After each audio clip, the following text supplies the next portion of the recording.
How's it going, guys? Jacob Rothenberg here. In case you're new to the channel, I am a Kindle publisher, have been doing Kindle publishing for nearly 4 years now, and I make a full time living from it.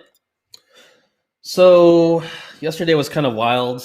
I woke up at 4 a.m. yesterday, didn't go to sleep until 1:30, so I feel like I'm hungover, but the show must go on. And as such, what I want to talk about today, because I don't really cover nonfiction during Q4, I wanted to change it up. Let's cover nonfiction books in Q4. And something that did well for me in 2018 was computer programming. I had a series of Python programming books. I had this concept of doing 4 Python programming books. It was like the beginner, intermediate, the advanced, and the black hat guides. Surprisingly, the most money came from the, the Black Hat guide for some reason, and the bundle of all 4. But I figured, hey, it's quarantine season right now. There's lockdowns happening in the US. Gyms are already closing. They close in California, and they're closing nationwide, it seems. Why don't we look at doing some computer programming while we're all stuck at home? So, um, I actually I went to school 20 years ago for I was in community college, and I tried learning visual.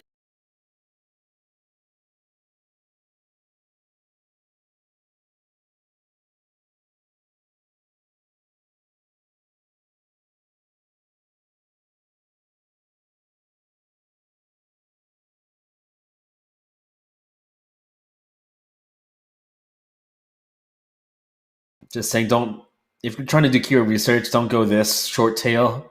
Like, this is just too broad. But I know the hot languages are Ruby on Rails, Python.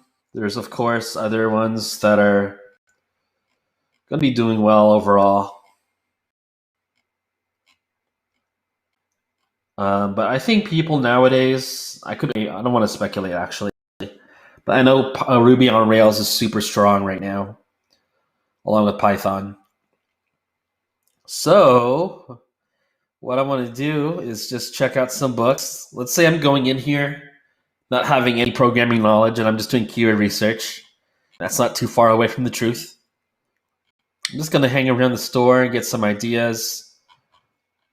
So, if I were someone brand new, I'd be looking at each of these keywords individually in the search results and see how well they do. Back in 2017, I was already researching Arduino, and it was a pretty good keyword a few years back. It wasn't that saturated at all. But the thing is with computer programming, number one, it's really expensive to produce a good book on computer programming, like a good book. Because it's very technical. You can't just have any random ghostwriter write this stuff. You need to find someone that actually knows the programming language. And provided that they're actually writing original work and it's being done by someone credible somewhat, it's going to be costly. And as such, you are kind of forced in a position where you have to sell your book for at least $20.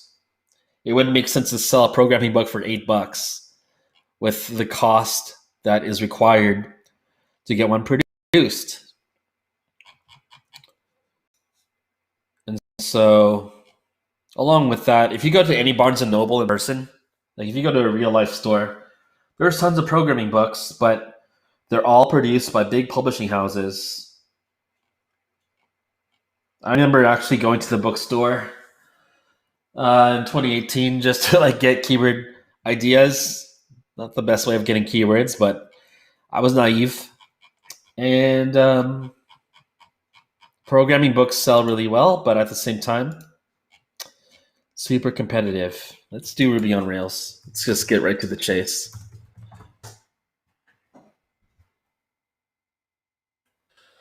So as you can see, prices are very expensive. Mm, and it's actually a little discouraging looking at these books because number one, they do sell. However, they don't sell by extraordinary volume. So while you are selling one copy a week, maybe a few copies a week for such a book,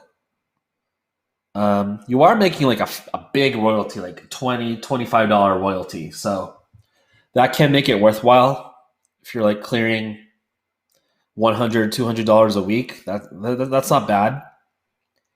But when you've got like really good programmers taking the time to like write a full-fledged guide, probably the publishing house came up with a team to do it.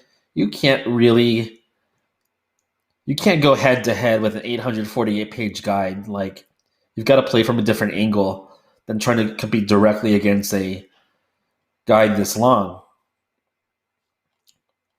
I would imagine we're probably going to find like much thinner books by self-published authors, but they don't sell nearly as well.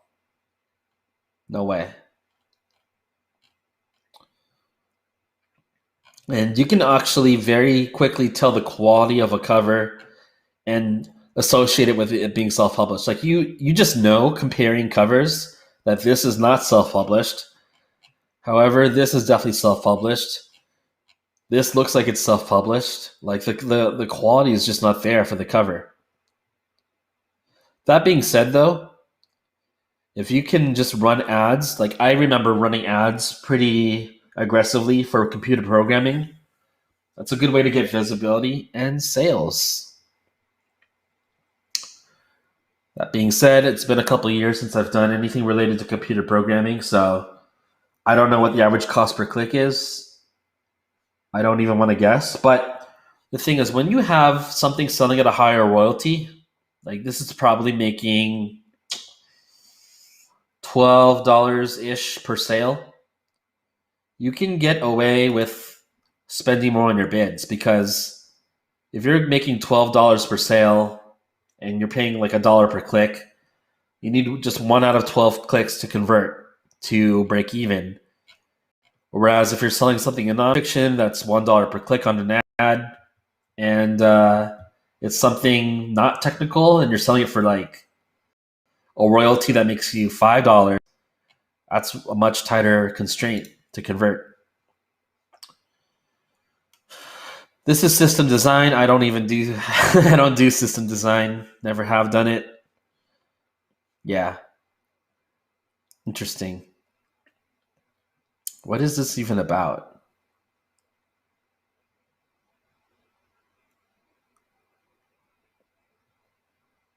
Okay. These are weird lessons, but I don't like when a description just gives you the table of contents. Like, that's really weak. You can do so much better than talking about what's featured in the book.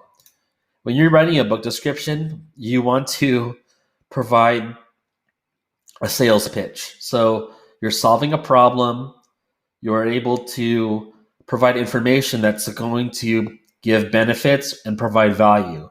So you want to market your benefits and provide value of what you'll learn, how you're going to benefit from it, and why you should buy this book now. Talking about the chapters, I mean, if someone finds something like interesting that they want more info on, it's still going to sell. Like if I wanted to learn like how to design a rate limiter, okay, it's got that chapter. Oh, and it's got a chapter too on how to design a chat system. I guess I need this book. But you could also argue that writing a description to pitch the benefits and problems that you're going to solve is more compelling, and it would likely provide more conversions when someone sees this ad. That being said, though, this sells pretty damn well, so that's just my opinion. Just my opinion.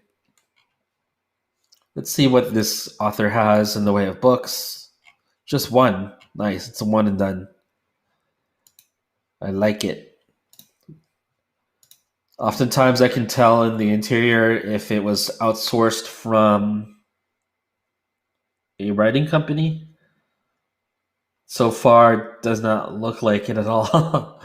Well, yeah, this is actually about it.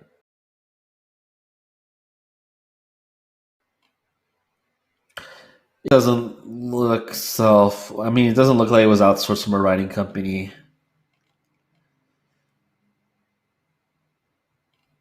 Yeah, this is a good one. This is a good book. Cool. Well, that explains it. It's actually quality. Imagine that, having a quality book that sells copies. And I guess they're the owner of systeminterview.com. Systeminreview.com. No, systeminterview.com. Damn, I'm still hungover ish from working. Take a look at cracking the code interview. And guys, don't feel free to ask questions, whether you're watching on YouTube, on Facebook. Don't be shy. You can say hi. So I'm just going to check real quick if we have questions coming in. Don't be shy.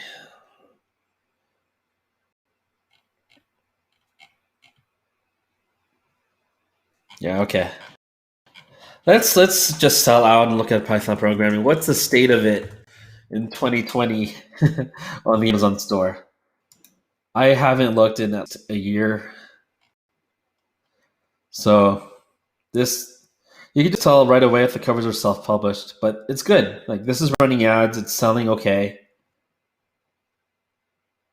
This is Rockridge Press. Yeah. This is what you see in stores like Barnes & Noble by No Starch Press. I've seen plenty of this. I always see this in the stores. I've seen this.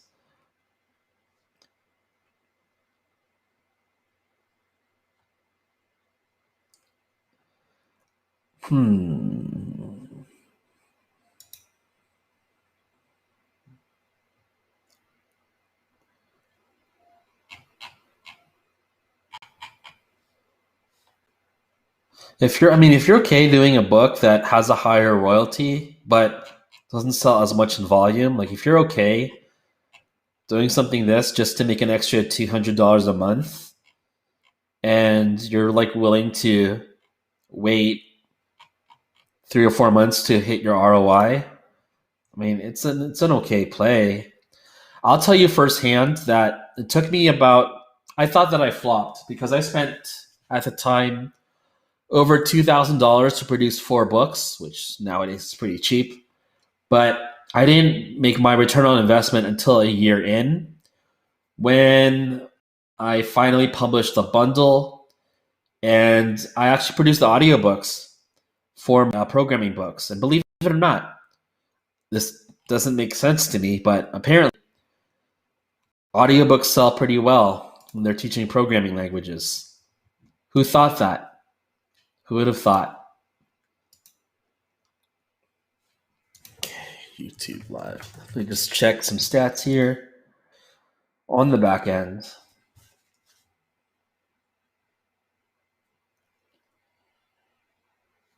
All right, let's just turn this on. Cool. All right, let's get back to it. Looks like an authority. Yeah, the one we were looking at earlier does look like an authority. There's a lot of authority figures in publishing for programming languages. There's a lot of smart people when you get into technical books. I've always wanted to do something like this for other keywords, like doing cheat sheets. I've always wanted to do this for something not trademarked, but how do you do it? It's got to be an FBA product that gets classed as books. But I wish I could make these cheat sheets. This is such a smart idea. Like making one of these for let's say it's like a Microsoft Word cheat sheet, Microsoft Excel, just as an example. I know it's trademarked. It couldn't cost more than $150 to produce one of these, right? I'd love to make these sheets.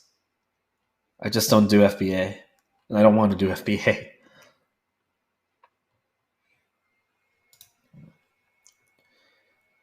Yeah, I'm kind of straying away from books right now, but let me just take a look at these cheat sheets, man. These quick study sheets. Cool. If someone can break into the territory of doing cheat sheets, they're probably not going to talk about it on YouTube. They're just going to make money.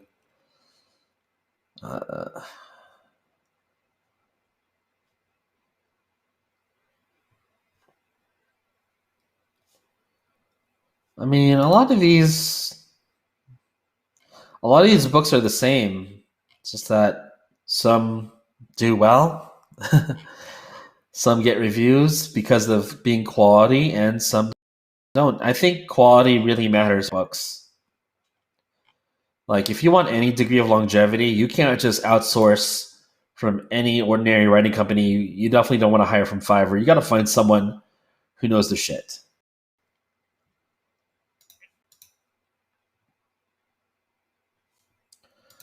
So, how do you create a bundle to sell on KDP? Yeah, so it doesn't come across as an option you can set up on your dashboard. You have to format the bundle yourself.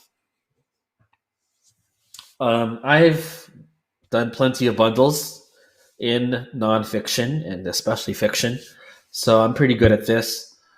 With nonfiction, it's actually kind of hard to like do the whole formatting shtick with your books for a bundle. At least for me, you can hire a formatter to set up a bundle for your nonfiction books. So what they'll do is they'll take your manuscripts and combine them in such a way where the table of contents will be segregating each book, and then it's just properly formatted to be. It's like having a multi-volume series in just one physical book. Then from there, you just get a new cover. For your paperback, it's got to be a two-dimensional cover like this. For ebook, you can do a 3D cover. This one doesn't use a 3D cover, but for ebooks, you can do a 3D cover if you want to. I think it's a good look. And then you just sell it like it's any other book. Nowadays, you can't call your bundle a bundle or like a multi-volume guide.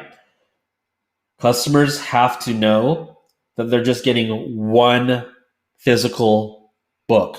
They're getting one product. However, you can say it's like it includes a compilation of the following prior books. I hate that this has a typo. But for your ebook, you're completely allowed to market it as multiple books because they're getting it electronically. There's no implied ambiguities on whether they're receiving 4 books or 1. It doesn't matter. They're getting all this content for a flat fee. Whereas someone expecting 4 manuscripts might think, oh, I'm getting 4 separate books for the price of 27. No, you have to make it clear when you're bundling. They're getting 1 book with 4 manuscripts. And so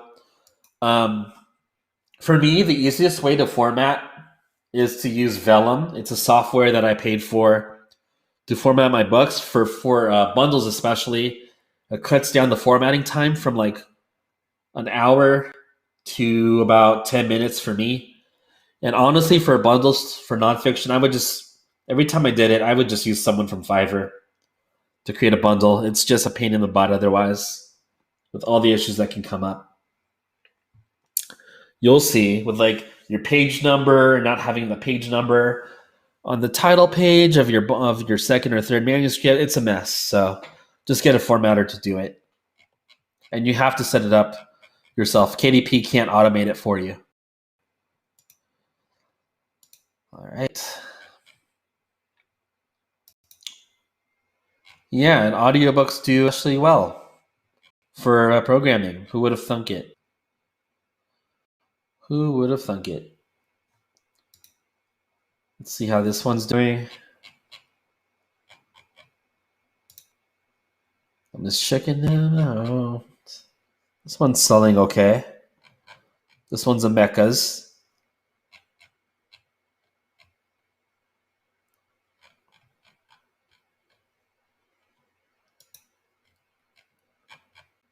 Let's see what else is going on in this pen name.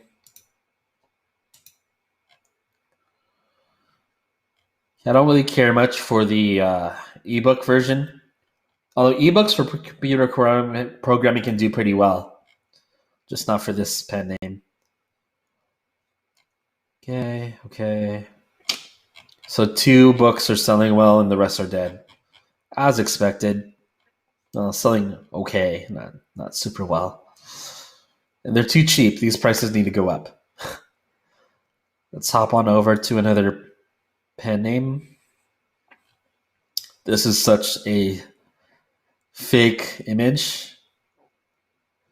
Yeah, Zach Coatings. Come on, man. No one's gonna believe your last name was Coatings. Okay, Mr. Coatings programmer, let's see what you got. Cybersecurity programming. I wonder how the dark web is doing. That's what's coming up on my mind. Let's check out the dark web.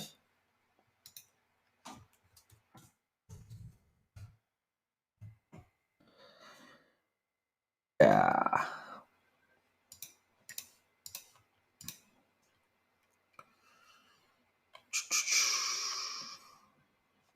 I've seen this book for a while. Ooh. Stuff like this interests me a lot. It's just that it's not particularly selling well because it's no longer in existence. So that would have been a fun read. Tor is an application, I believe, to access the dark web, but it's old news. Like 5 years ago, this was selling pretty well. It's still selling, but not like how it was 5 years ago. Let's check out. These hacking books are kind of antiquated, actually. But this one, for some reason, is priced at $50 and is still running ads. Let's waste some of their ad spend and click on it. See what's going on here. It's a bundle. So notice that it's presented as one book, but it does mention that it includes 3 manuscripts.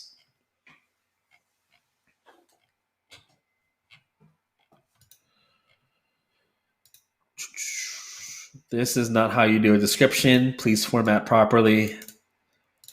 This is a lazy ass job. It sells a few copies. Maybe it's sold a few copies since July, but not a whole lot. I bet you that the publisher was just so lazy. They have their ebook description properly formatted, but then they pasted it for paperback and it didn't come through properly. Watch. Oh no, they just suck. Okay, so here they have spacing. For their paperback they did, but yeah, this is still not a good description. We shall move on. I have a vibe that this has fake reviews too.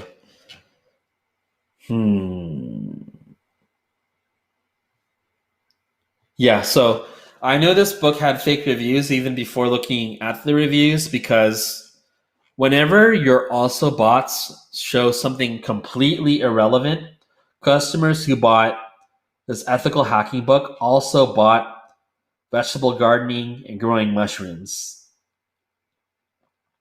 to the extent that they came up here in the also bots.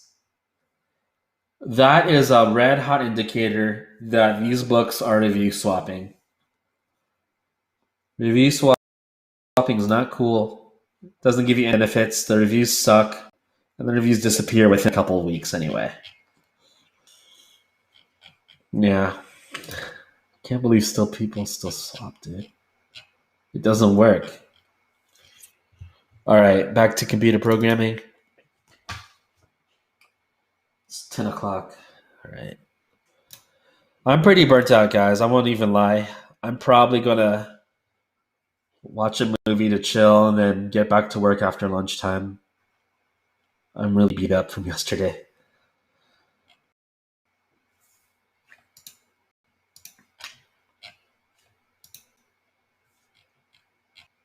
Yeah, I don't think dark web's going to be a worthwhile keyword. It's just there's not enough demand for it, I think.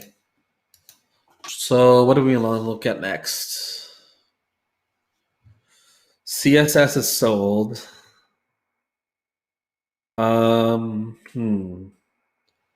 Let's think. How about Python study guide? Let's see what comes up.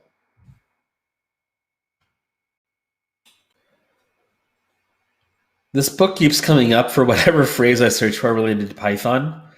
I think that's why it sells well because it's got such a wide spread on keywords it's bidding on. And I know this firsthand too. You need to run ads if you're self-published and you want to be like getting sales for your programming book. Yeah, good job.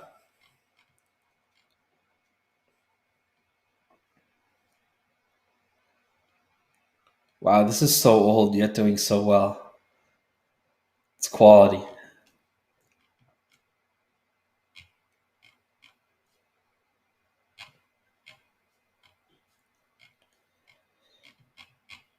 All right, yeah. So to sum it up, unless you write or source content that is really really high quality, if your shit is good, you're gonna like have longevity in computer programming. Otherwise, if you just outsourcing something for cheap and you slap it together, you won't have the longevity needed to consistently sell programming books, and you can make back your ROI. But for the most part, programming books are something that will maybe make you several hundred a month. And if you want to make the bigger money, you got to put up a better book. So if you're interested in computer programming as a niche, let me know. If you're a client of mine, maybe I can help you out. Otherwise, I would say if you're not into programming and you want to find something more profitable, keep searching around. Don't get lured in by the high royalties for these books because they cost a lot to produce. Good ones cost a lot to produce. But I recommend giving away free copies, physical copies to an art team. Yeah, of course. If you've got the kind of spend, the kind of budget where you can um, maybe produce author proof copies to keep your costs low and then give them out in exchange for an honest review, of course you can do that. That's totally ethical and it's allowed by Amazon.